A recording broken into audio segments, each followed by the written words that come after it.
Donc, comment détecte-t-on une attaque? Eh bien, il y a un ensemble de signes qui sont des signes que je vous laisse lire, hein, que vous avez sous les yeux, et qui permettent de détecter une attaque. Vous avez par exemple l'alerte de l'antivirus. Régulièrement, votre antivirus vous tient un jour des mises à jour, etc. Et là, vous ne savez pas pourquoi, mais vous avez plein de petites alertes qui arrivent les unes derrière les autres.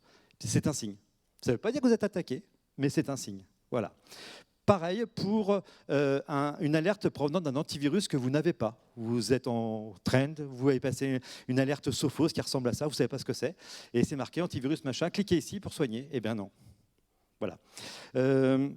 On parlait des barres d'outils sur les navigateurs tout à l'heure avec Yves.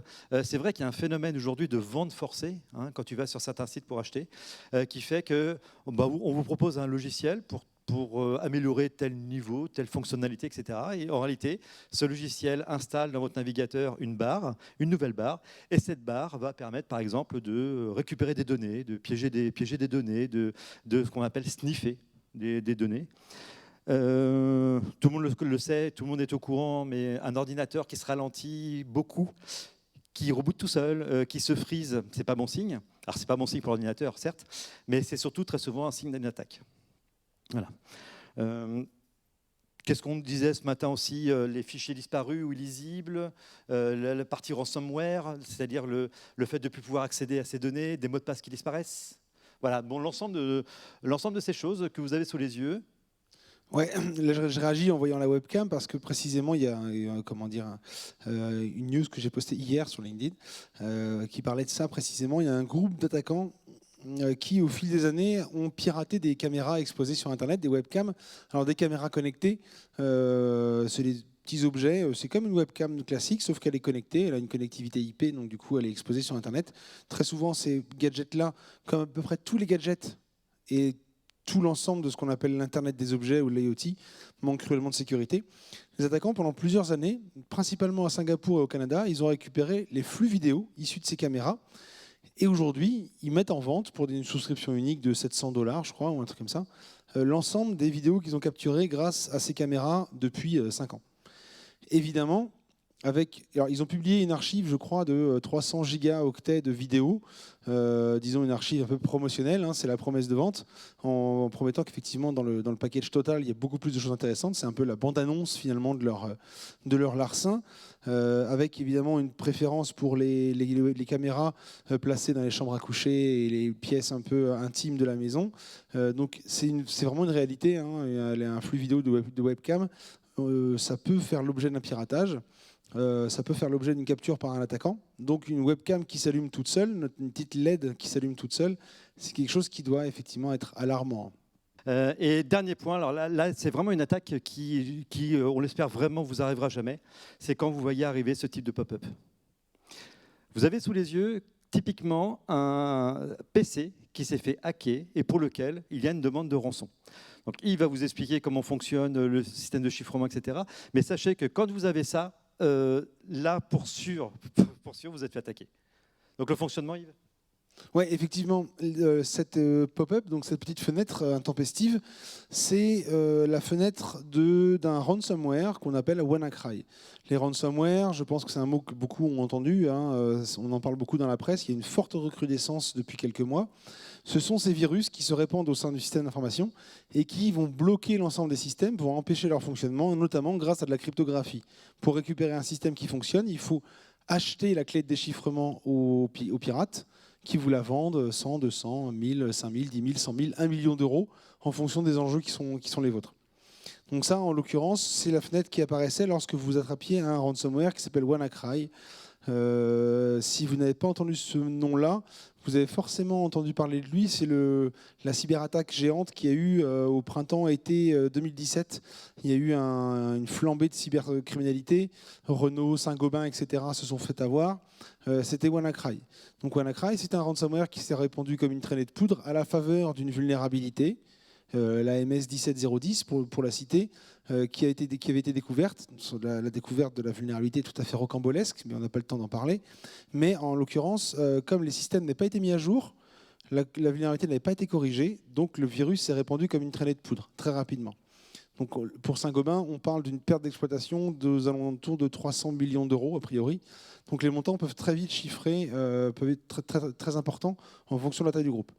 Donc quand ce genre de fenêtre arrive, effectivement, c'est plus un questionnement, c'est avéré.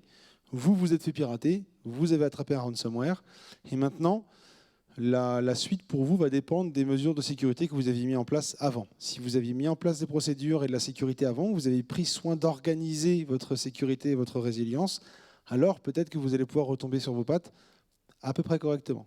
En revanche, si vous n'aviez rien fait jusque-là, malheureusement, il y a des entreprises dans lesquelles ça a causé de très gros dégâts. Après, il y a la politique de chacun vis-à-vis du paiement de la rançon. On ne peut pas conseiller autre chose que de ne pas payer. Payer, c'est alimenter la cybercriminalité, c'est comme payer une rançon pour un enlèvement. On sait très bien que ça alimente les groupes terroristes et que ça va les inciter à recommencer.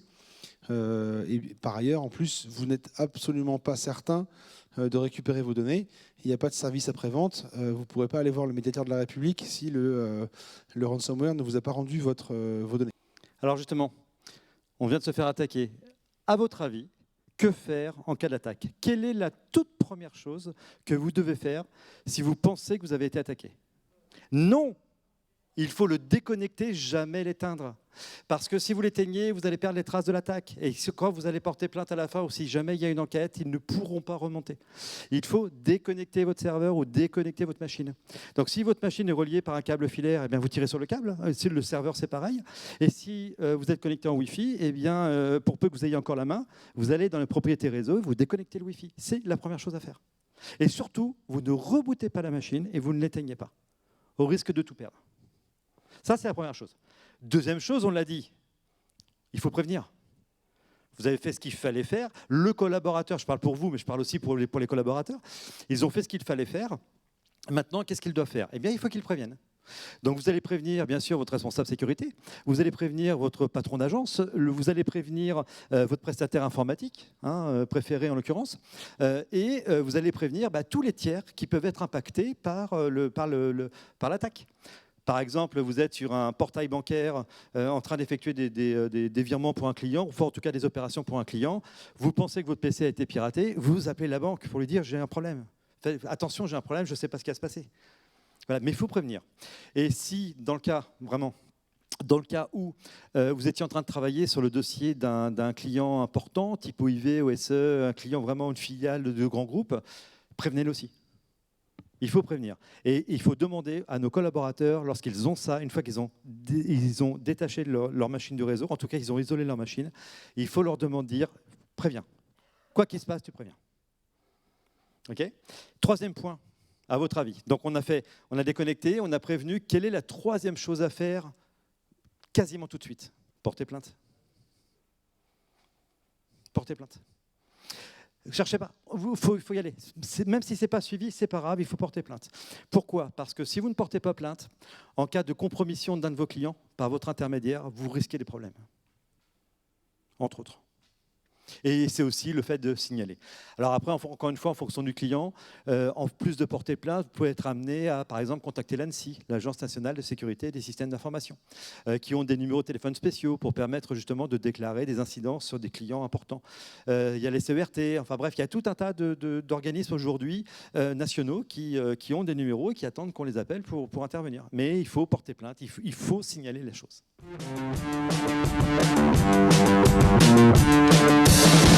Rain all day in the satellite waves, replicator in the frequency